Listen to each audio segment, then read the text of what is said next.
جو صدق کو لے کر آئی، سچائی کو لے کر آئی، وصدق بھی،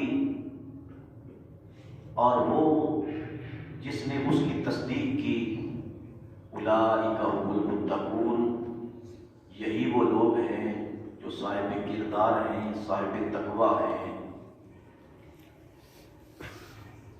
آیت کریمہ کی اس ترجمہ کو سننے کے بعد دو چیزیں ذہن کے اندر آتی ہیں۔ والذی جاء بالصدق، وہ ذات جو صدق کے ساتھ آئی، سچائی لے کر آئی۔ ایک تو اس ذات کا ذکر ہے، وصدق بھی، اور دوسری وہ ہے جس نے اس کی تصدیق کی ہے۔ تو تمام مفسرین انہوں نے اس آیت مقدسہ کے ضمن میں یہ لکھا ہے کہ یہ آیت حضرت ابو بکر صدیق رضی اللہ تعالی عنہ کے متعلق نازل ہوئی ہے۔ اور والذی جاء بالصدق سے مراد میرے اور آپ کے پیارے آقا جان رحمت حضور نبی اکرم صلی اللہ علیہ وسلم کی ذات ہے۔ وصدق بھی، اور جس نے اس کی تصدیق کی، اس سے مراد حضرت ابو بکر صدیق ہے۔ اور حضرت مولا کائنات مولا علی شیر خدا کرم اللہ وجہ الکریم، آپ نے جو قرآن پاک کی اس آیت کی تفسیر بیان فرمائی ہے، آپ نے بھی یہ فرمایا کہ اس سے وہ ذات جو سچ لے کر آئی، صدق کے ساتھ آئی، اس سے مراد حضور کی ذات ہے، اور جس نے اس کی تصدیق کی، اس سے مراد حضرت ابو بکر صدیق ہے۔ تو پتہ چلا کہ حضرت ابو بکر صدیق رضی اللہ تعالیٰ عنہ کی فضیلت اس آیت مبارکہ کے اندر بیان ہوئی ہے۔ حضرت ابو بکر صدیق حضور صلی اللہ علیہ وسلم کے صحابہ میں سے بہت ہی بلند مرتبہ اور بلند مقام صحابی رسول ہیں، اور حضرت ابو بکر صدیق رضی اللہ تعالیٰ عنہ کو جو شرف صحابیت ملا ہے، اور صحابیت کیا ہے؟ صحابیت بہت بڑا مقام ہے، اتنا بڑا مقام ہے کہ دنیا کے اندر قیامت تک نماز پڑھ کے بندہ نمازی بن سکتا ہے، روزہ رکھ کے صائم بن سکتا ہے، حج کر کے حاجی بن سکتا ہے، اور جہاد کر کے مجاہد یا غازی اور شہید بن سکتا ہے، قرآن پاک حفظ کر کے حافظ بن سکتا ہے، قرآن کے ساتھ پڑھ کے قاری بن سکتا ہے، تبلیغ کر کے مبلغ بن سکتا ہے، تحریر کر کے مصنف بن سکتا ہے۔ لیکن اگر دنیا کے اندر مقام نہیں کوئی ملتا محنت کے ساتھ، تو وہ مقام صحابیت ہے۔ نمازیں پڑھ لے، روزے رکھ لے، حج کر لے، زکوٰۃ دے لے، جہاد کر لے، اور کتابیں لکھ لے، مدرسے بنا لے، اور قربانیاں دے لے، سارے کام کر لے، نہیں مرتبہ ملے گا تو مقام صحابیت نہیں ملے گا۔ صحابیت وہ مقام ہے کہ جو محنت سے نہیں ملا، یہ اللہ کے فضل سے ملا ہے، اور یہ کسی اور عبادت کی وجہ سے نہیں ملا، یہ صرف اور صرف دیدار مصطفیٰ سے ملا ہے۔ اور حضور صلی اللہ علیہ وسلم جس طرح خاتم النبیین ہے، حضور کے بعد نبی کوئی نہیں آئے گا، بالکل اسی طرح حضور کے بعد صحابی بھی کوئی نہیں آئے گا۔ حضور کے صحابہ کے بعد اب صحابی بھی کوئی نہیں آئے گا، جو اور صحابی اسے کہتے ہیں جو حضور صلی اللہ علیہ وسلم کی زیارت کرے ان ظاہری آنکھوں کے ساتھ ایمان کی حالت میں، اور اسی پر اس کا خاتمہ ہو جائے، اس کو صحابی کہتے ہیں۔ اتنا بڑا مقام ہے۔ دنیا کے ولی، غوث، قطب، ابدال، کلندر اور بڑے بڑے عالم، متقی، پرہیزگار سارے کے سارے اکٹھے ہو جائیں تو وہ مقام صحابیت تک نہیں پہنچ سکتے۔ حضور نے فرمایا کہ من رآنی، جس نے مجھے دیکھا، اور رآ من رآنی، یا جس نے میرے دیکھنے والے کو دیکھ لیا۔ حضور نے فرمایا حرم النار، اللہ نے اس پر جہنم حرام کر دی۔ ایک اور روایت کے الفاظ ہیں، حضور نے فرمایا لا تمس النار، اس کو آگ چھو بھی نہیں سکتی۔ جس نے مجھے دیکھا ہے، اور رآ من رآنی، یا میرے دیکھنے والے کو دیکھا ہے۔ اب آپ اندازہ فرمائیں، جس نے حضور کو دیکھا، حضور کا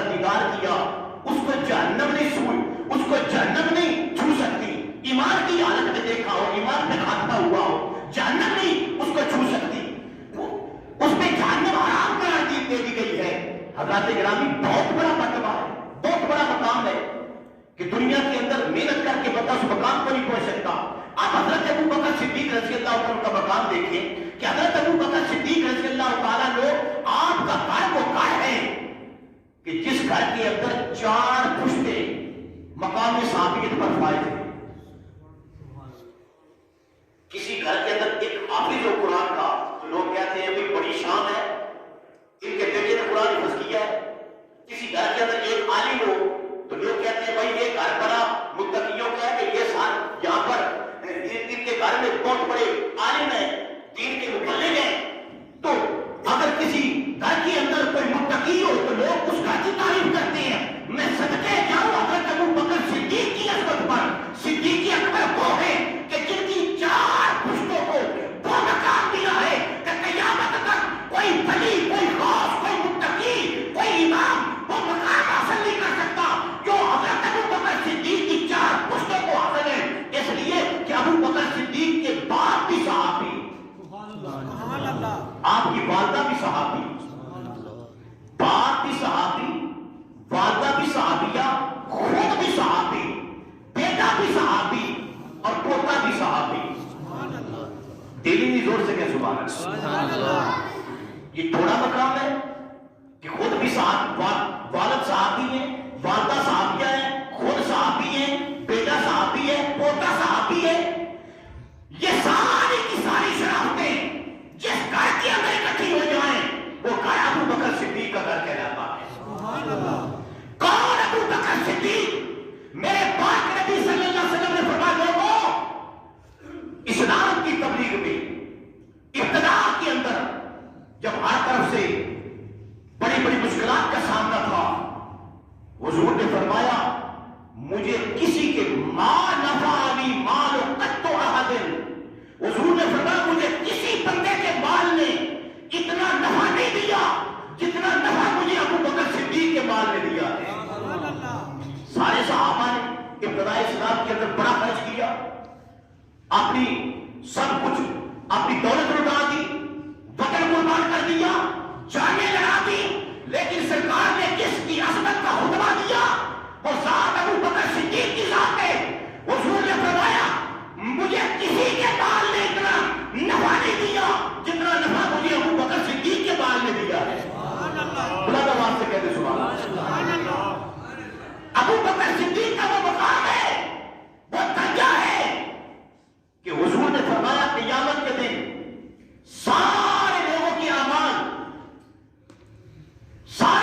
اعمال اکٹھے کیے جائیں گے اور جب ان کا وزن کیا جائے گا تو فرمایا ان کے مقابلے میں ابو بکر صدیق کے اعمال دوسرے پلڑے پہ رکھے جائیں گے تو فرمایا ساری امت کے اعمال ایک طرف، ابو بکر صدیق کی اعمال پھر بھی بات۔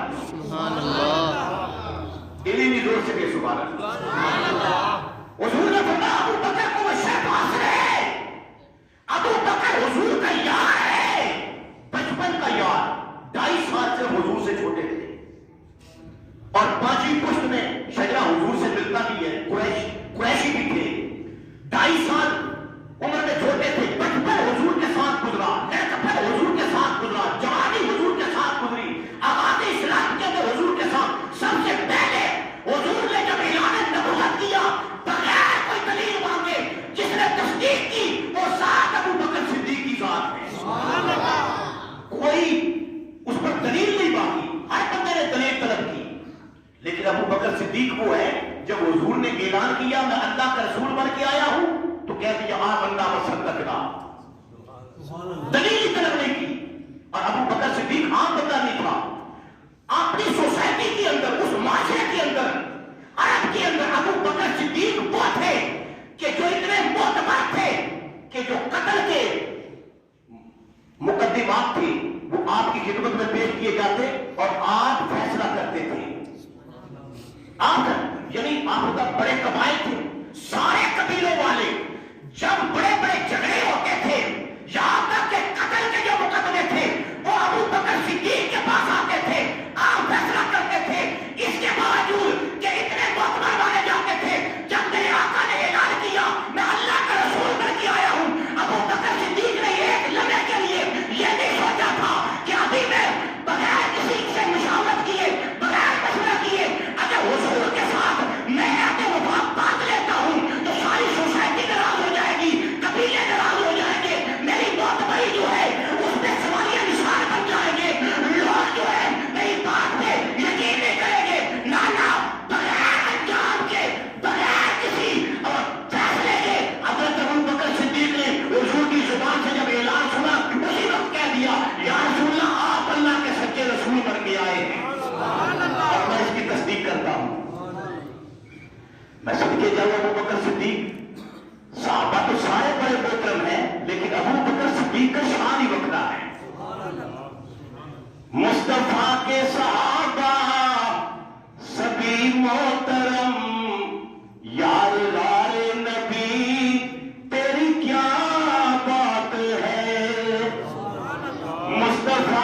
نبی صلی اللہ علیہ وسلم فرمایا کرتے تھے لوگوں ابو بکر صدیق، اور کس کو فرمایا کرتے تھے؟ صحابہ کو۔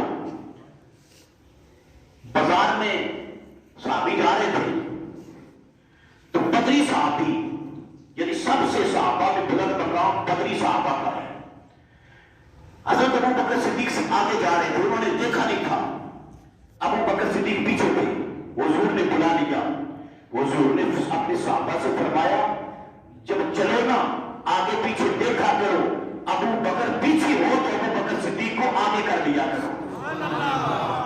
دیلا نہیں پھر حضور سے کو سبحان اللہ، میرے ابو بکر صدیق سے آگے نہ برابر کرو، ابو بکر پیچھے چلے اس کو آگے کیا کرو۔ میرے نبی پاک صلی اللہ علیہ وسلم ابو بکر صدیق پر اتنے خوش تھے، ابو بکر صدیق کی حالت یہ ہے کہ سب کچھ قربان کیا، اولاد سے بڑا پیار ہوتا ہے، وطن سے بڑا پیار ہوتا ہے۔ ابو بکر صدیق نے ایک بار نہیں 2 بار وطن چھوڑا، 2 ہجرتیں کی ہیں، حبشہ والی ہجرت بھی کی ہے اور مدینے والی ہجرت بھی کی ہے، ذوالہجرتین ابو بکر صدیق کو کہا جاتا ہے، 2 مرتبہ وطن چھوڑا۔ اور اولاد بڑی قیمتی ہوتی ہے، ابو بکر صدیق نے اولاد بھی دین پر قربان کر دی۔ بدر کے اندر آپ کے بیٹے ایمان نہیں لائے تھے، عبد الرحمان بعد میں ایمان لائے۔ ایک مرتبہ اپنے باپ سے کہنے لگے بابا بدر میں جب لڑائی ہو رہی تھی نا تو آپ میرے نشانے میں تو آگے تھے، لیکن میں نے آپ پر تلوار اس لیے نہیں اٹھائی تھی کہ آپ میرے باپ تھے، میں نے اس لیے تلوار نہیں اٹھائی تھی، حالانکہ میں نوجوان تھا، آپ بوڑھے تھے، میں تلوار چلاتا، میں آپ پہ حملہ کرتا، آپ کو شہید کر دیتا، لیکن اس وقت آپ میری تلوار کا نشانہ کئی بار بڑے بڑے تھے، میں نے تلوار نہیں چلائی تھی۔ حضرت ابو بکر صدیق کی آنکھوں سے آنسو چھم چھم کر کے جاری ہو گئے۔ فرمایا بیٹا تیرا مذہب پہ جھوٹا تھا، تو ابو جہل کی طرف آیا تھا، کفر کی طرف آیا تھا، فرمایا تجھے کیا پتا ایمان کسے کہتے ہیں؟ فرمایا اس دن بدر کے دن اگر میری تلوار کا نشانہ ایک بار تو بڑھ جاتا، میں کبھی نہ سوچتا یہ میرا بیٹا ہے، میں مصطفیٰ کی محبت کے اندر تیرے ٹولے کر کے رکھ دیتا، اس لیے کہ میرا مذہب بھی سچا ہے، میرا رسول بھی سچا ہے۔ سبحان اللہ، یہ شان ابو بکر صدیق کی شان ہے۔ شانہ بکھریاں نے جگ نالو سرکار دے یارے غار دیاں، تھاں تھاں تے دنیا نے صدیق دے عشق پیار دیاں، تھاں تھاں تے دنیا نے صدیق دے عشق پیار دیاں، ذرا پیاسے پڑھ تھاں تھاں تے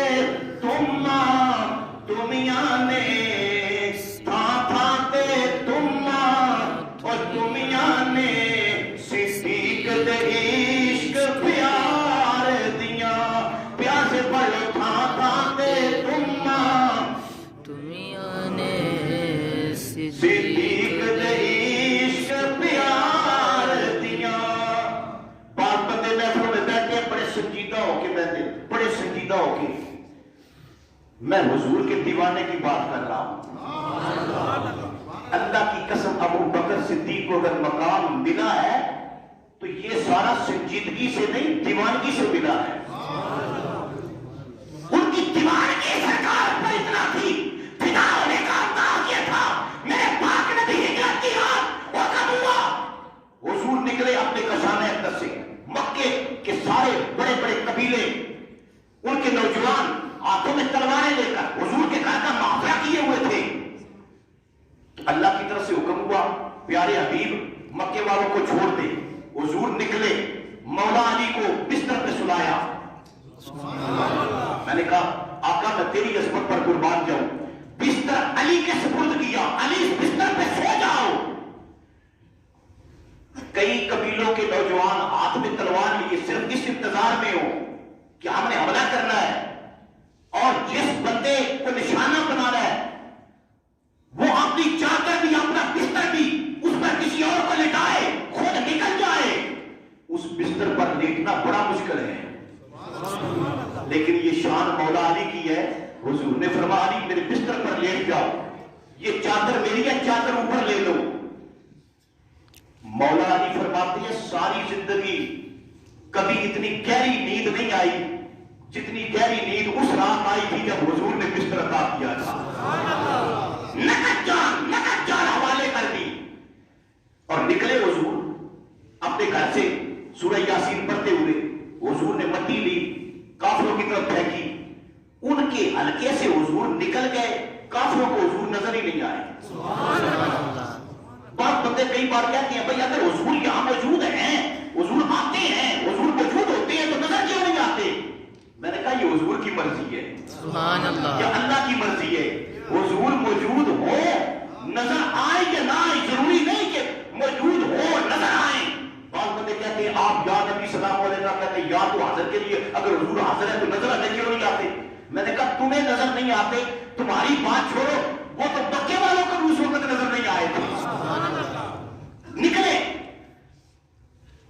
اور حضور نے سر انور اٹھایا، یا اللہ آج سارے دروازے بند ہیں، آج کس کے دروازے پر جاؤں؟ حکم ہوا کہ ابو بکر صدیق کے دروازے پر جاؤں۔ امام حسن عسکری علیہ السلام لکھتے اپنی تفسیر میں کہ اللہ کی طرف سے حکم ہوا تھا ابو بکر صدیق کے دروازے پر جائے۔ ابو بکر کو بتا دیا تھا حضور نے کچھ مہینے پہلے کہ مجھے حکم ہونے والا ہے، میں جب ہجرت کرنے کے لیے جاؤں گا تو یہ ساتھ لے کر جاؤں گا۔ اس دن سے ابو بکر صدیق نے 2 اونٹنیاں خریدی ہوئی تھی۔ جب حضور پہنچے نا ابو بکر صدیق کے دروازے پر، تو جو بہتر جو ہی دروازہ کھٹکھٹانے کے لیے ہاتھ دروازے پر رکھا تو دروازہ پہلے کھل گیا۔ حضور نے فرمایا ابو بکر تو پہلے ہی کھڑا ہے، سویا نہیں؟ عرض کی یا رسول اللہ آپ آج کی بات کرتے ہیں، جب سے آپ نے بتایا تھا نا اس رات سے میں بستر پر سوتا نہیں ہوں، بار بار دروازے پر آ کے دیکھتا ہوں میرے آقا تشریف لے آئے، حضور کو انتظار ہی نہ کرنا پڑے۔ حضور کو انتظار، میں نے تو کتنے مہینے ہو گئے آقا راتیں جاگ کے گزاری ہے آپ کے انتظار میں۔ حضور اندر داخل ہوئے، میں آقا نے فرمایا ابو بکر میں نے بڑی راز کی بات کرنی ہے، اگر تیرے گھر کے اندر کوئی غیر ہے اس کو نکال دے، میں راز کی بات کرنے والا ہوں۔ یہ بات کی نا ابو بکر صدیق رو پڑے، ہاتھ جوڑ کے عرض کرتے آقا گھر ابو بکر کا ہو اور اس کے اندر کوئی آپ کا خیر بھی ہو، آقا میں نے تو اپنے دل میں کسی غیر کو داخل نہیں ہونے دیا، گھر میں داخل کیسے ہونے دیتا؟ میرے تو گھر کی دیواریں بھی آپ کے رازوں کی امین ہے۔ حضور نے فرمایا ابو بکر پھر میرے ساتھ جانا ہوگا۔ ایک لمحے کے لیے نہیں سوچا، مکے والے سردار مخالف ہیں، آ جائیں گے، میری جوان بیٹی ہے، میری جوان بیوی ہے، میرا پورا باپ ہے، وہ سارے کے سارے کیا کریں گے؟ ایک لمحے کے لیے ابو بکر صدیق نے نہیں سوچا۔ حضور نے فرمایا ابو بکر سوچ لے، تیرے بچے ہیں، تیری بیٹی ہے۔ نعرہ تکبیر، نعرہ رسالت، حضرات ایک لمحے کے لیے نہیں سوچا کہ حضور نے فرمایا ابو بکر تیری جوان بیوی ہے، تیری بیٹی ہے اور تیرا بڑا باپ ہے۔ کہا یا رسول اللہ میں سب کچھ آپ پر قربان کر چکا ہوں۔ ایک لمحے کے لیے سوچا ہی نہیں ہے۔ کہا یا رسول اللہ میں تیار ہوں، حضور کے ساتھ نکل پڑے، میں صدقے جاؤں حضرت ابو بکر صدیق کی عظمت پر کہ جب حضور کے ساتھ نکلے تو غار کی طرف جب جا رہے تھے نا کبھی آگے چلتے، کبھی پیچھے، کبھی دائیں کبھی بائیں ہو جاتے۔ حضور نے بلا کر پوچھا ابو بکر یہ تیرے چلنے کا انداز آج بڑا عجیب دیکھ رہا ہوں، کبھی آگے چلتے ہو، کبھی پیچھے آ جاتے ہو، کبھی دائیں کبھی بائیں۔ کہا یا رسول اللہ میرے دل میں خیال آتا ہے کوئی آگے سے حملہ نہ کرے تو میں آگے بڑھ جاتا ہوں، پھر خیال آتا ہے کوئی پیچھے سے حملہ نہ کرے، پیچھے آ جاتا ہوں، پھر دائیں بائیں، اسی طرح یا رسول اللہ میں پروانوں کی طرح آپ پہ قربان ہو رہا ہوں۔ چلتے چلتے پھر آگے ایک مقام آیا، عرض کرتے یا رسول اللہ یہ مکے والے بڑے کھوجی قسم کے لوگ ہیں، یہ قدموں کے نشان دیکھ کر نا منزل پر آ جائیں گے، یہ ہمارا پیچھا کریں گے۔ تو یا رسول اللہ میرے ذہن میں خیال آیا ہے کہ جب 2 بندوں کے نشان دیکھیں گے نا تو یہ پیچھے آ جائیں گے۔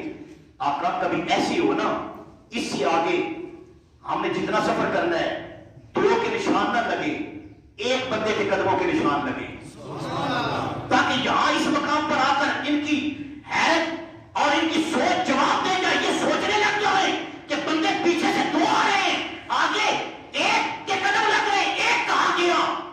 آقا یہ آپس میں باتیں کرتے رہیں گے، سوچتے رہیں گے، فیصلے کرتے رہیں گے، ہم منزل تک پہنچ جائیں گے۔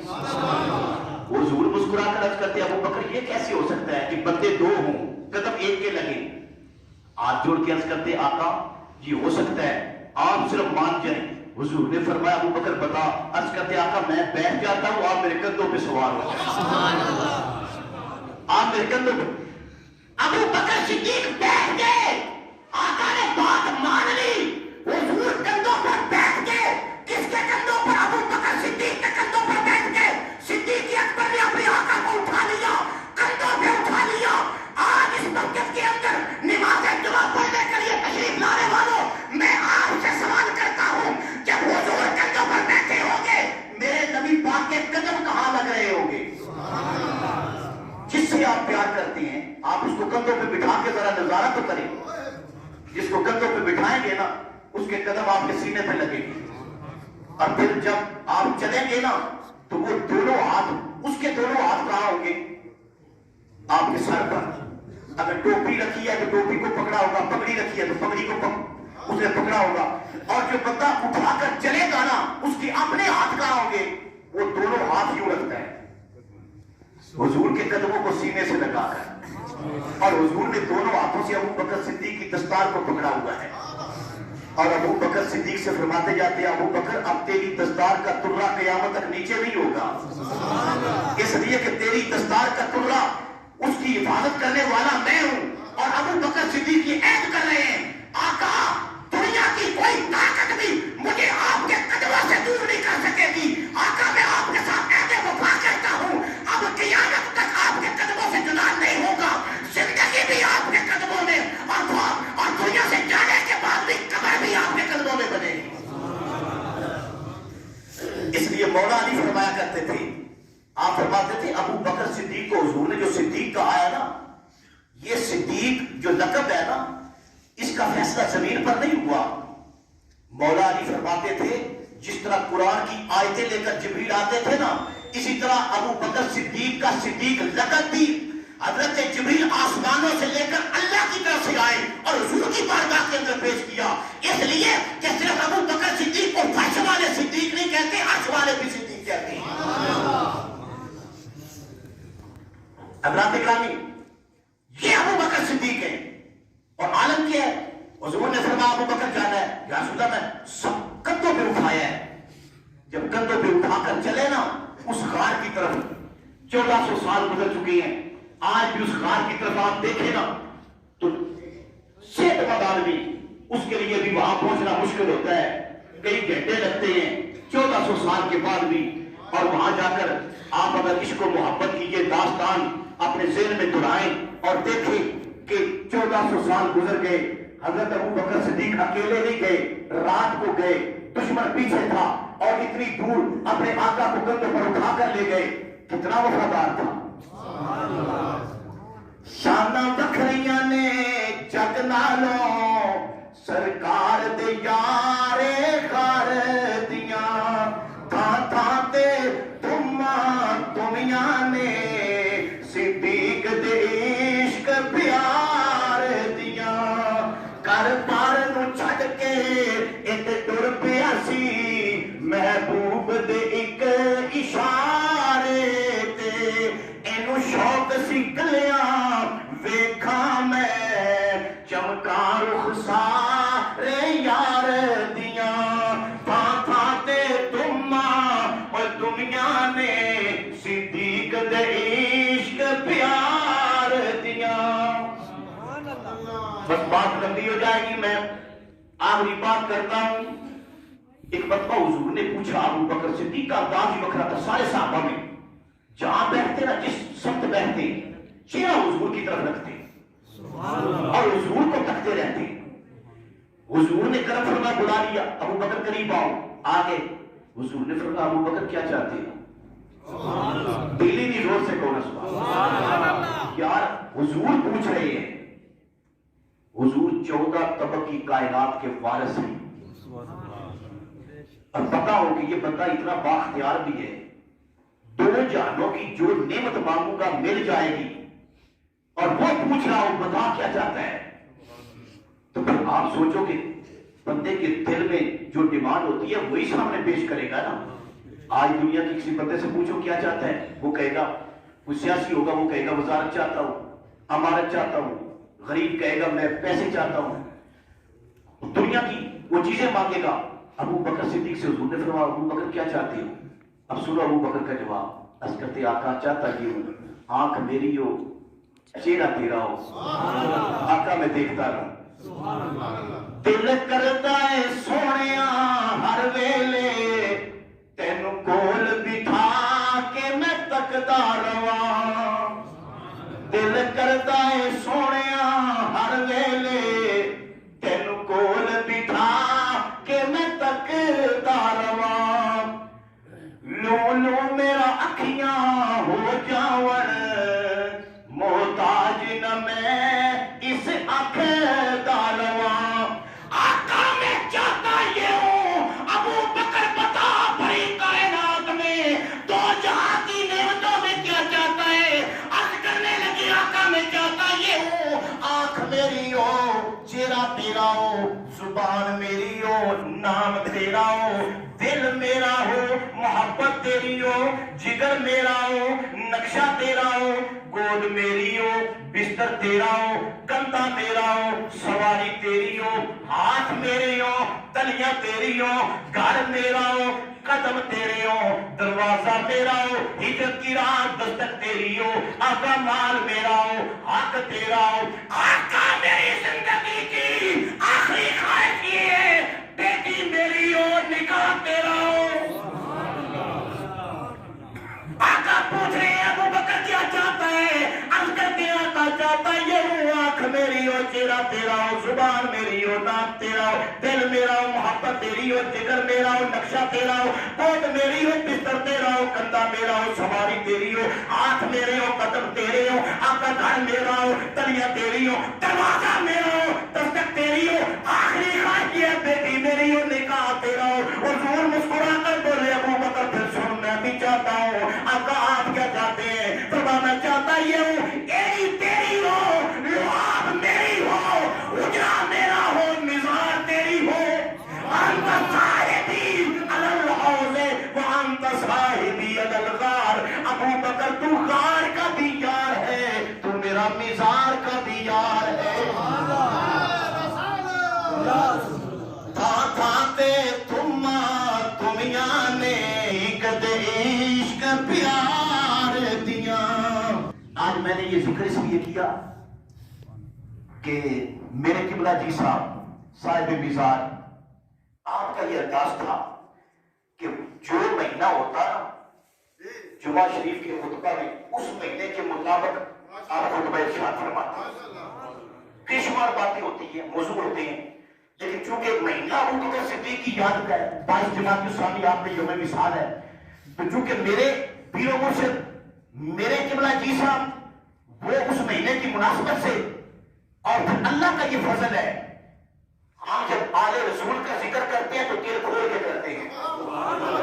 ہمارے پیر صاحب نے دل کے اندر وہ چیز رکھی نہیں ہے، ہم اہل محبت میں سے ہیں، ہم پالیکر بات کا ذکر کرتے ہیں تو سیدھا تار کے کرتے ہیں، ہم صحابہ کا ذکر کرتے ہیں تو سر اٹھا کے کرتے ہیں، اس لیے کہ ہم حضور کی ہر نسبت کا احترام کرتے ہیں، اور ہر نسبت سے صرف پیار ہی نہیں کرتے عشق بھی کرتے ہیں۔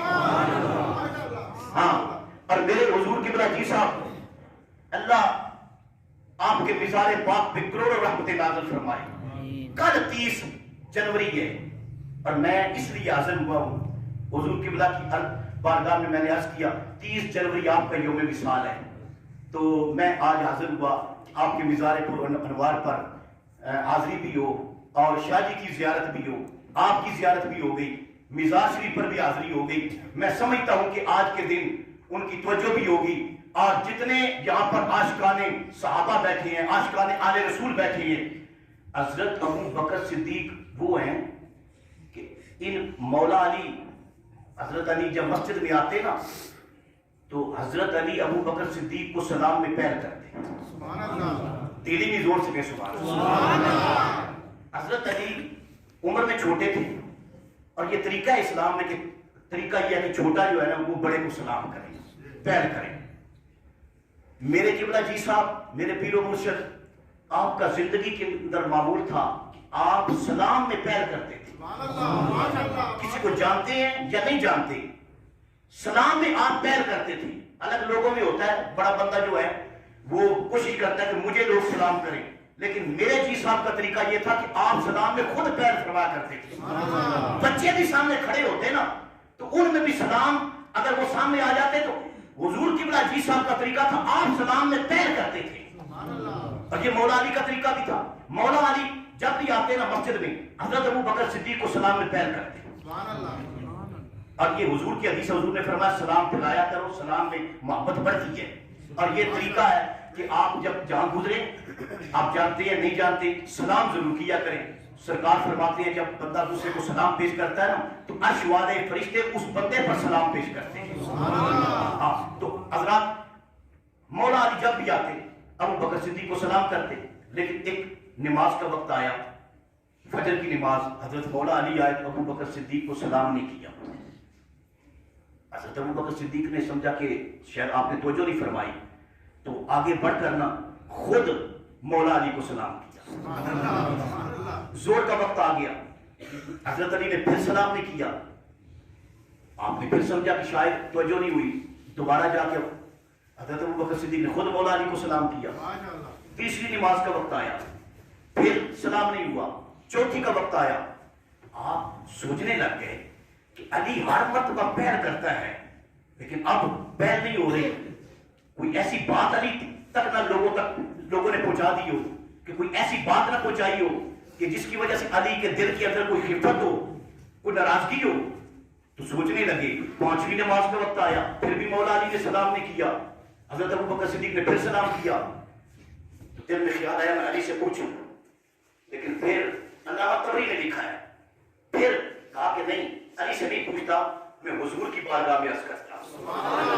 عرض کیا یا رسول اللہ, علی جب بھی مسجد میں تشریف لاتے ہیں کہ مجھے سلام پہلے کرتے ہیں, لیکن آج 5 وقت گزر گئے, جب بھی آتے ہیں تو سلام میں پیر نہیں کرتے بلکہ آگے بڑھ کے میں سلام پیش کرتا ہوں. تو یا رسول اللہ کوئی ایسی بات علی تک نہ پہنچی ہو جس کی وجہ سے علی ناراض ہو, ان کے دل میں ملال ہو. تو یا رسول اللہ, حضور نے فرمایا اچھا. سرکار نے مولا علی کو بلا لیا. فرمایا علی جی یا رسول اللہ, ابو بکر کہہ رہے ہیں کہ آپ سلام میں پیر کرتے ہیں. جی یا رسول اللہ میں پیر کرتا ہوں. آج نہیں کی, کیوں نہیں کی؟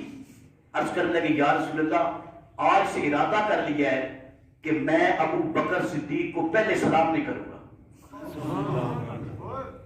پہلے سلام نہیں کروں گا. حضور نے فرمایا ابو بکر علی وہ کیوں؟ یا رسول اللہ آج رات کو میں نے خواب دیکھی ہے, میں نے خواب میں دیکھا کہ خواب میں بڑے خوبصورت محل ہیں. پوری جنت کے اندر جتنے خوبصورت محل ہیں نا ان کے درمیان ایک بہت ہی عالی شان محل ہے, بڑا ہی خوبصورت ہے, جس کا حسن تاب سے نظارہ دے رہا تھا. تو یا رسول اللہ میں نے پوچھا یہ محل کس کا ہے؟ آواز آئی یہ حضور کی امت میں اس بندے کو ملے گا جو سلام میں پیر کرتا ہے. تو یا رسول اللہ محل بڑا سونا تھا. میں نے وہاں کھڑے کھڑے فیصلہ کر لیا کہ حضور کے سارے صحابہ میں ابو بکر صدیق سب سے سونا ہے, تو یہ محل بھی اس کے حصے میں آنا چاہیے. لہذا آج کے بعد یہ موقع میں ابو بکر کو دیا کروں گا کہ ابو بکر سلام میں پیر کرے اور یہ محل بھی ان کی برکت بن جائے. یہ شان ہے حضور کے صحابہ کی. قرآن نے ان کی عظمتوں کو بیان کیا ہے, قرآن نے ان کی آداب کو بیان کیا ہے, خصائل کو بیان کیا ہے. میں صدقے جاؤں چھوٹے عمل سے لے کر بڑے عمل تک قرآن نے اس کا ذکر کیا. سیماہم فی وجوہہم من اثر السجود. تمام نمازوں کے اندر بھی ان کی کثرت تھی, سجدوں کے اندر بھی وہ عظیم تھے, رکوع کے اندر بھی وہ عظیم تھے, سخاوت کے اندر بھی وہ عظیم تھے. فرمایا وہ جہاد کے اندر بھی شوق رکھتے تھے. کوئی ایسا اچھا عمل نہیں تھا جو صحابہ میں نہ پایا جائے.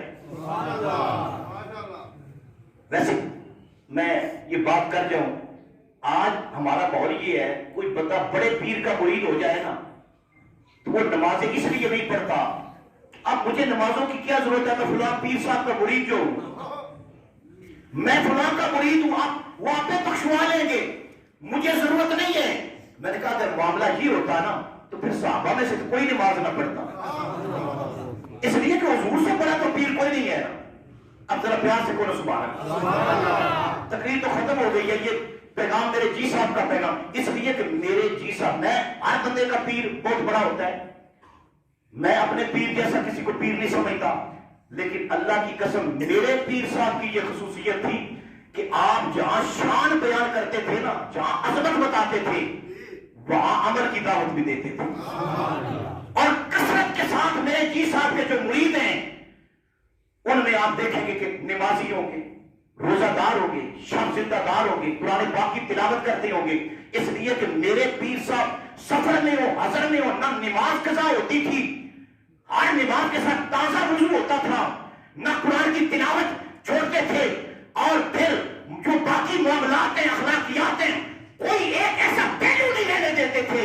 اس لیے آج اس بات کی ضرورت ہے کہ ہم پیروں کے مرید ہوتے ہیں، مرید ہوں، بندے کہتے ہیں کہ پھر مرید ہونے کی کیا ضرورت ہے اگر نمازیں بھی پڑھنی ہیں؟ تو میں نے کہا پھر مجھے یہ بتائیں کہ مولا علی نماز کیوں پڑھتے تھے؟ امام حسین وہ کربلا کے اندر اتنی قربانیاں کیوں دے گئے؟ حالانکہ وہ تو پیدا ہوئے تھے تو حضور نے فرمایا یہ جنت کے سردار ہیں۔ اور خواجہ معین الدین اجمیری رضی اللہ تعالیٰ کے مرید بختیار کاکی نظام الدین اولیاء، وہ تو بڑے بے نماز ہوتے، اگر معاملہ یہ ہوتا کہ بڑا پیر ہو تو بخشوا لے گا، نہیں، تو کہتے ہیں پھر پیر ملنے کا فائدہ کیا ہوتا ہے؟ میں نے کہا پیر ملنے کا فائدہ یہ ہوتا ہے کہ عمل ضائع نہیں ہوتے، پیر ملنے کا فائدہ یہ ہوتا ہے کہ بندہ بدعقیدہ ہو کے نہیں مرتا، پیر ملنے کا فائدہ یہ ہوتا ہے کہ بندہ دنیا کے اندر بدعقیدگی سے بچ جاتا ہے، اور عمل اگر عملوں کے اندر کوئی کمی رہ جائے نا، اللہ پاک اپنے اس پیارے کی وجہ سے اس کی معافی دے دے گا۔ لیکن یہ مسئلہ بالکل نہیں ہے کہ بھئی آپ عمل ہی نہ کرو، نماز چھوڑ دو، آپ کوئی نہ کرو۔ دیکھیں میرے جی صاحب کی اولاد ہے، شاہ جی تشریف فرمائیں، آپ ان کو دیکھیں گے نماز کی پابندی فرماتے ہیں، اعمال کی پابندی فرماتے ہیں، سارے مرید۔ تو میں آج آپ یا جی صاحب کے مزار پاک کی برکت کے ساتھ آپ کو یہ پیغام دوں گا کہ میرے جی صاحب کا یہ پیغام ہے کہ آپ اللہ والوں کے ساتھ بھی رہیں، لیکن اپنے اعمال جو ہے نا وہ بھی ایسے بنائیں کہ لوگ آپ کو دیکھ کر کہیں کہ یہ کسی اللہ والے کا مرید ہے۔ دیکھیں نا پورا شہر موجود ہے، شہر کے اندر بڑے بڑے بورڈ لگے ہیں، یہ جی مدینہ جنرل سٹور ہے، یہ جی مکہ جنرل سٹور ہے، یہ جی غوثیہ جنرل سٹور ہے، لیکن اگر باہر بورڈ اچھا لگا ہو، اندر جو تولنے والا ہے وہ کم تولتا ہے، جھوٹ بولتا ہے، آپ کا تو اعتماد اٹھ جائے گا۔ لیکن مزہ تو تب ہے نا، مزہ تو تب ہے آپ پورا شہر چھوڑ کر اس دکان پر جائیں، بھائی یہ جو بندہ ہے نا یہ مرید ہے قرآن شریف والوں کا، اس کے پاس اس لیے آتا ہوں کہ یہ جھوٹ بھی نہیں بولتا، کم تولتا بھی نہیں ہے، پورے بازار کے اندر۔ پھر تو پیر میرے علی شاہ رحمۃ اللہ علیہ کی عظمت کو دنیا سلام کرے اور کہے کہ واقعی بھائی اگر مرید ایسا ہے تو پیر کا عالم کیا ہے۔ آج اگر دنیا کے اندر اپنے پیروں کی عظمت منوانا چاہتے ہو، اس کا ایک ہی طریقہ ہے کہ عمل پر کاربند ہو جاؤ، اپنے اعمال درست کرو اور پتہ چل جائے کہ جس پیر کے مرید ہے اس پیر کا کردار کیسا ہوگا۔ اللہ پاک ہم سب کو عمل کی توفیق عطا فرمائے۔ جو ٹوٹے پھوٹے میں نے الفاظ ادا کیے اللہ پاک ان کو قبول فرمائے۔